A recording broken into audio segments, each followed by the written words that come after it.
Votre moteur tourne mal au ralenti, votre consommation de carburant s'envole et vous ressentez un manque de puissance flagrant à l'accélération?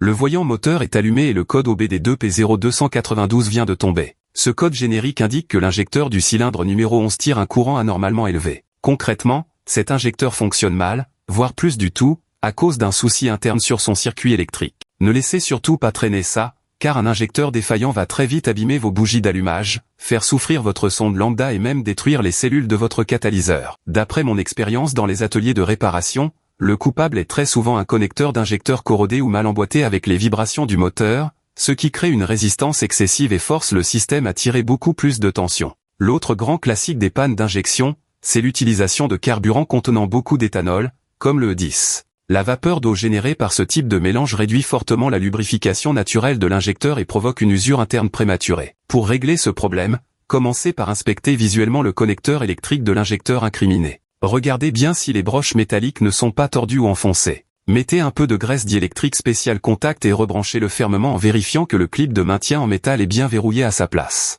Ensuite, démarrez le moteur, collez le bout d'un très long tournevis directement sur l'injecteur et plaquez le manche contre votre oreille pour écouter. Si vous entendez un cliquetis rapide et régulier, c'est qu'il s'ouvre et se ferme correctement. Si c'est le silence plat, débranchez la prise et sortez votre multimètre numérique pour mesurer la résistance entre les deux fiches mâles. Un bon injecteur doit afficher une valeur comprise entre 0,5 et 2,0 ohms. Si vous êtes en dehors de cette plage très précise, il y a un court-circuit interne et il faut impérativement le changer. Si la résistance est bonne, tentez un nettoyage en profondeur avec un kit spécial d'injection directe sous pression en coupant d'abord l'arrivée de carburant depuis la pompe. Laissez le moteur tourner avec la bouteille de produit nettoyant jusqu'à ce qu'il cale par manque de fluide. Effacez ensuite le code d'erreur avec votre valise de diagnostic, et si le redoutable voyant revient vous hanter, vous n'aurez pas d'autre choix que de remplacer purement et simplement la pièce. Prenez toujours le temps de bien diagnostiquer les valeurs avant de tout démonter, ça vous évitera des heures de galère inutiles sous le capot et des factures de pièces salées.